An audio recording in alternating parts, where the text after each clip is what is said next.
ബിലാലുൽ മുഅദ്ദിൻ റളിയല്ലാഹു അൻഹു അവர்கள் നബിതങ്ങൾ തമ്മിൽ എന്ത് കുടുംബബന്ധമുള്ള പ്രിയപ്പെട്ടവരെ, എന്ത്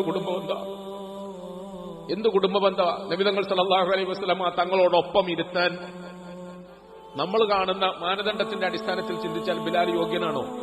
ബിലാലിന്റെ തറവാട് റളിയല്ലാഹു അൻഹു, ബിലാലിന്റെ ബാഹ്യമായ ശരീരത്തിന്റെ പ്രകടനങ്ങൾ ഒക്കെ നമ്മൾ നോക്കിയാൽ ഖുറൈശികളായ പ്രമുഖന്മാര് അടിമയായി പകലുവേളയിൽ പണിയെടുപ്പിക്കുകയും അവോളം അടിച്ചു വേദനിപ്പിക്കുകയും രാത്രിയിൽ ക്ഷീണം പിടിച്ച് ലേശം ഉറങ്ങാൻ പോകുമ്പോൾ ഉറങ്ങാൻ വിടാതെ അവരുടെ വെള്ളവടി ശാലയിൽ അല്ലെങ്കിൽ അവരുടെ നൃത്തശാലയിൽ അവരുടെ ആഭാസത്തിന്റെയും അടിച്ചുപൊളികളുടെയും രാവുകളെ സജീവമാക്കാൻ വേണ്ടിയിട്ട് കടന്നുറങ്ങുന്നിടത്തുനിന്ന് ബിലാലിനെ ഉറങ്ങാൻ പോലും വിടാതെ വിളിച്ചു വരുത്തിയിട്ട് പാട്ടുപാടിക്കുമായിരുന്നു.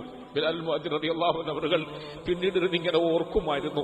പാട്ടുപാടാൻ വേണ്ടി എന്നെ വിളിക്കും, അവര് എന്നോട് പാട്ടുപാടാൻ പറയും. പക്ഷേ അവരുടെ ആ ഇരുത്തത്തിന്റെ മജ്ലിസിന്റെ പരിസരത്തേക്ക് എന്നെ അടുപ്പിക്കൂല. കാരണം നേതാക്കന്മാരും മേലാക്കന്മാരും സവർണന്മാരും ഇരിക്കുകയല്ലേ, അവർക്ക് എന്റെ ശബ്ദം കേട്ട് ആനന്ദിക്കണം. പക്ഷേ എന്റെ ഈ കറുത്ത മേനിയുമായി അടിമയായ ഞാൻ അങ്ങോട്ട് അടുത്ത് ചെല്ലുന്നത് അവർക്ക് ഇഷ്ടമല്ല. എന്നെ അവർ ദൂരെ നിർത്തി അവർ ഒച്ചത്തിൽ പാടിക്കും. എന്റെ ഹബീബായ റസൂൽ സല്ലല്ലാഹു അലൈഹി വസല്ലമ തങ്ങളാണ് ആദ്യമായി എന്നെ നെഞ്ചോട് ചേർത്ത് കെട്ടിപ്പിടിച്ചത്. ഈ കറുത്ത ചുണ്ടിലും ഈ കറുകറുത്ത ചള്ളയിലും എന്റെ ഉമ്മ പോലും ഒരിക്കലും എനിക്ക് ഉമ്മം തന്നില്ല. എനിക്ക് എന്റെ ഉമ്മയുടെ ഊഷ്മളമായ ചുംബനം ലഭിച്ചില്ല. കാരണം ഞാൻ ഓർമ്മയാകുന്ന കാലത്തിനു മുമ്പ് ആരാന്റെ കീഴിൽ അടിമത്തത്തിന്റെ ചെങ്ങലയിൽ ബന്ധിതനായിപ്പോയി. എനിക്ക് എന്റെ ഈ കറുത്ത ചള്ളയിൽ ഊഷ്മളമായ സ്നേഹത്തിന്റെ ചുംബനം തന്നത് എന്റെ ഹബീബാണ് സല്ലല്ലാഹു അലൈഹി വസല്ലം. നബി സല്ലല്ലാഹു അലൈഹി വസല്ലം തങ്ങൾ തിരിച്ചങ്ങോട്ട് എത്ര സ്നേഹിച്ചു പ്രിയപ്പെട്ടവരെ, എത്ര സ്നേഹിച്ചു. അള്ളാഹുവിന്റെ ഹബീബ് സല്ലല്ലാഹു അലൈഹി വസല്ലം ഈ ലോകത്തോട് വിട പറഞ്ഞു, വഫാത്തായി. ബിലാലുൽ മുഅദ്ദിൻ റളിയല്ലാഹു അൻഹു അവർക്ക് പിന്നീട് പള്ളിയിൽ വന്ന് ബാങ്ക് കൊടുക്കാനോ ഇഖാമത്ത് കൊടുക്കാനോ സാധിച്ചില്ല. ആളുകളുടെ നിർബന്ധത്തിന് വഴങ്ങി മഹാനായ ബിലാലുൽ മുഅദ്ദിൻ റളിയല്ലാഹു അൻഹു അവർ ഇഖാമത്ത് കൊടുക്കാൻ ശ്രമിച്ചു. പക്ഷേ അശ്ഹദു അല്ലാ ഇലാഹ ഇല്ലല്ലാഹ് കഴിഞ്ഞ് അശ്ഹദു അന്ന മുഹമ്മദർ റസൂലുള്ളാഹ് എന്ന് പറയാൻ നിർവാഹമില്ലാതെ അദ്ദേഹം ഇറങ്ങി ഓടി, കമ്പോളത്തിലൂടെ പാഞ്ഞു. മുഹമ്മദ് മുസ്തഫ സല്ലല്ലാഹു അലൈഹി വസല്ലം തങ്ങൾ വഫാത്തായി എന്ന് ഭ്രാന്തമായ നിലയിൽ ജനത്തോട് ഉറക്കെ വിളിച്ചു പറഞ്ഞുകൊണ്ട് അദ്ദേഹം ഓടി നടന്നു. റസൂലുള്ളാഹി സ്വല്ലല്ലാഹു അലൈഹി വസല്ലം തങ്ങളില്ലാത്ത മദീനയിൽ ഇനി എനിക്ക് ജീവിക്കാൻ കഴിയില്ല. നബി തങ്ങൾ സല്ലല്ലാഹു അലൈഹി വസല്ലം ഇല്ലാത്ത മദീനയിൽ ഇനി എനിക്ക് ജീവിക്കാൻ കഴിയില്ല, ഞാനിവിടെ ജീവിക്കൂല എന്നുറച്ച് തീരുമാനിച്ച് അദ്ദേഹത്തിന്റെ കെട്ടുമുട്ടുമൊക്കെ എടുത്തുകൊണ്ട് അദ്ദേഹം വേദനയോടുകൂടി മദീന വിട്ടുപോയി. എനിക്ക് മദീനയോട് സ്നേഹമാണ്, പക്ഷേ എന്റെ ഹബീബില്ലാത്ത മദീനയിൽ എനിക്കിനി ജീവിക്കാൻ കഴിയില്ല. പ്രിയപ്പെട്ടവരെ, ഡമാസ്കസിൽ പോയി അദ്ദേഹം താമസമാക്കി. ഡമാസ്കസിൽ ഒറ്റയ്ക്ക്, ഏകാന്ത ജീവിതം എന്നൊക്കെ നമ്മൾ പറയുന്നില്ലേ, എന്റെ ഹബീബില്ലാത്ത മദീനയിൽ എനിക്ക് ജീവിക്കാൻ കഴിയില്ല. ഒരു ദിവസം റസൂലുള്ളാഹി സ്വല്ലല്ലാഹു അലൈഹി വസല്ലം തങ്ങൾ സ്വപ്നത്തിൽ ദർശിച്ചു. തങ്ങൾ ബിലാലിനോട് ചോദിച്ചു, ബിലാലെ ഇതെന്ത് അക്രമമാണ്, ബിലാലെ ഇതെന്തൊരക്രമമാണ്, നീ എന്നെ സന്ദർശിക്കാൻ പോലും വരുന്നില്ലല്ലോ എന്ന് കേട്ടു. ഉറക്കമുണർന്നതും ചാടി എഴുന്നേറ്റ് അദ്ദേഹത്തിന്റെ കെട്ടുമുട്ടുമെടുത്ത് തോളിൽ വെച്ചുകൊണ്ട് പാഞ്ഞു വന്നു മദീനയിലേക്ക്. ഞങ്ങൾക്ക് നഷ്ടമായ റസൂലുള്ളാഹിന്റെ കാലത്തെ ഓർമ്മ, ആ സുന്ദരമായ നാദത്തിന്റെ ശബ്ദത്തിന്റെ ഉടമ കറുത്ത ബിലാല് തിരിച്ചു വരുന്ന വാർത്ത അറിഞ്ഞപ്പോൾ മദീനത്തെ ആളുകളൊക്കെ ഇളകി മറിഞ്ഞു. ആളുകളൊക്കെ മദീനയിൽ പള്ളിയിൽ തടിച്ചുകൂടി. മഹാനായ ബിലാലുൽ മുഅദ്ദിൻ റളിയല്ലാഹു അൻഹു അവർ പൊട്ടിക്കരഞ്ഞുകൊണ്ട് റസൂൽ സല്ലല്ലാഹു അലൈഹി വസല്ലം തങ്ങളെ സിയാറത്ത് ചെയ്തു. ജനങ്ങൾ അരികിൽ വന്നിട്ട് പറഞ്ഞു, ഏതായാലും കുറെ കാലായില്ലേ നബി തങ്ങളുടെ കാലത്ത് മുഴക്കിയ നിങ്ങളുടെ ആ ബാങ്കിന്റെ ശബ്ദം ഒന്ന് മുഴക്കാവോ, ഒന്ന് ബാങ്ക് കൊടുക്കാവോ, ഒരിക്കൽ കൂടി ഞങ്ങൾക്ക് ഞങ്ങളുടെ ഹബീബിന്റെ ഓർമ്മ പുതുക്കാൻ അവസരം തരാവോ? പ്രിയപ്പെട്ടവരെ, ആലോചിച്ചു നോക്കണം. അന്നത്തെ ഭരണാധികാരി മുതൽ മുഴുവൻ പ്രമുഖരും സമ്മർദ്ദം ചെലുത്തി. മഹാനായ ബിലാൽ റളിയല്ലാഹു അൻഹു, ഇല്ല, എന്റെ ഹബീബിന്റെ കാലത്ത് വിളിച്ച ബാങ്ക് ഇനി എനിക്ക് വിളിക്കാൻ പറ്റൂല, ഇനി എനിക്ക് വിളിക്കാൻ കഴിയില്ല.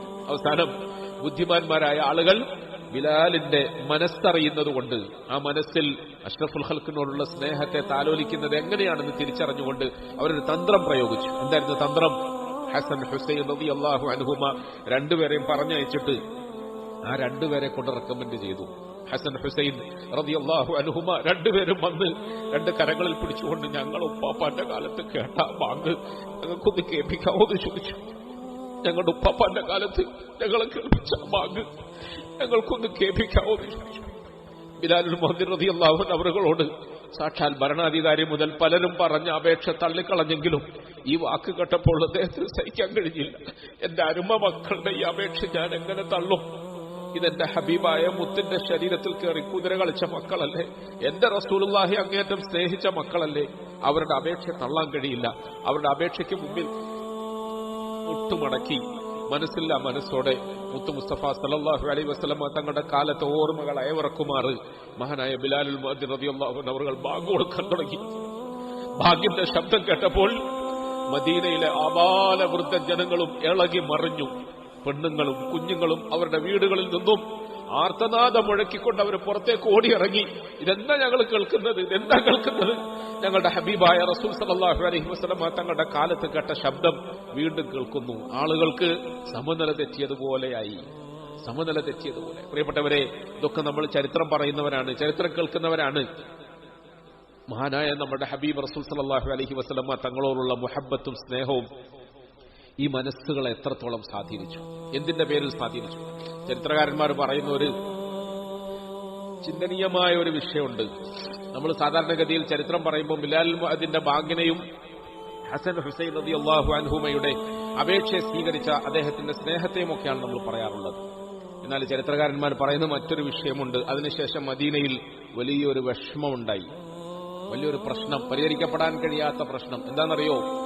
പ്രായപൂർത്തിയെത്താത്ത കൊച്ചു കൊച്ചു കുഞ്ഞുങ്ങളൊക്കെ അവരുടെ ഉമ്മമാരുടെ അരികിൽ വന്നുകൊണ്ട്, ഉമ്മ, നമ്മളെ റസൂലുള്ളാഹിന്റെ കാലത്ത് നമ്മൾ കേട്ട് ശീലിച്ച ബിലാലിന്റെ ബാങ്ക് മടങ്ങി വന്നില്ലേ? ബിലാലിന്റെ ബാങ്ക് മടങ്ങി വന്നില്ലേ?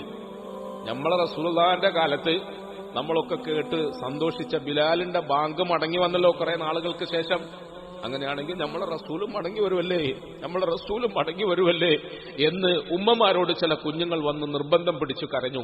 ഈ ഉമ്മമാരും അവരുടെ ഉപ്പമാരും അവരുടെ വീട്ടിലെ പുരുഷന്മാരും നിസ്സഹായകരായി പൊട്ടിക്കരഞ്ഞുകൊണ്ട് അവരിൽ നിന്നും പിന്തിരിഞ്ഞുപോയി എന്ന് ചരിത്രകാരന്മാർ പറയുന്നുണ്ട്. ആ കൊച്ചു കുഞ്ഞുങ്ങളുടെ മനസ്സിൽ കാലം എത്ര കഴിഞ്ഞിട്ടും മായ്ക്കാൻ കഴിയാത്ത തരത്തിൽ കൊത്തിവെക്കപ്പെട്ട ഒരു മുഹബ്ബത്ത്. പ്രിയപ്പെട്ടവരെ, മുഹബ്ബത്ത് എന്തിന്റെ പേരിലുള്ള മുഹബ്ബത്താ? മുഹമ്മദ് മുസ്തഫ സല്ലല്ലാഹു അലൈഹി വസല്ലമ തങ്ങൾ ആത്മാർത്ഥമായ നിലയിൽ അവർക്ക് വേണ്ടി ജീവിച്ചു, അവരെ സംസ്കരിക്കാൻ വേണ്ടി ശ്രമിച്ചു, അവരുടെ സ്വഭാവ ശുദ്ധിക്ക് നേതൃത്വം കൊടുത്തു, അവരുടെ ജീവിതത്തെ നേരായ മാർഗത്തിൽ നയിക്കുന്ന രംഗത്ത് തങ്ങൾ നായകനായി ഇമാമായി മുന്നിൽ നടന്നു. റസൂൽ സല്ലല്ലാഹു അലൈഹി വസല്ലമ തങ്ങൾ നേരത്തെ പറഞ്ഞതുപോലെ മുഴുപട്ടിണിയുടെ കൊടുമ്പിരിക്കൊള്ളുന്ന കുടുംബ സാഹചര്യത്തിലും ഈ ഇരിക്കുന്ന ജനത്തോട് തങ്ങളുടെ വേദനകളും വിഷമങ്ങളും ഒന്നും പറഞ്ഞില്ല. ആരെയും അതൊന്നും അറിയിച്ചില്ല. തങ്ങളുടെ വിഷമങ്ങളും വേദനകളും ഒക്കെ സ്വന്തമായി സഹിക്കുകയും ക്ഷമിക്കുകയും ചെയ്തുകൊണ്ട് ഈ ഉമ്മത്തിനെ ഉദ്ധരിക്കാൻ ശ്രമിച്ചു, ഈ സമൂഹത്തെ നന്നാക്കാൻ ശ്രമിച്ചു, സമുദായത്തെ നേർവഴിയിൽ നയിക്കാൻ ശ്രമിച്ചു. റസൂലുള്ളാഹി സ്വല്ലല്ലാഹു അലൈഹി വസല്ലമ തങ്ങൾ ജനത്തെ സ്നേഹിച്ചപ്പോൾ ജനങ്ങൾ തങ്ങളെ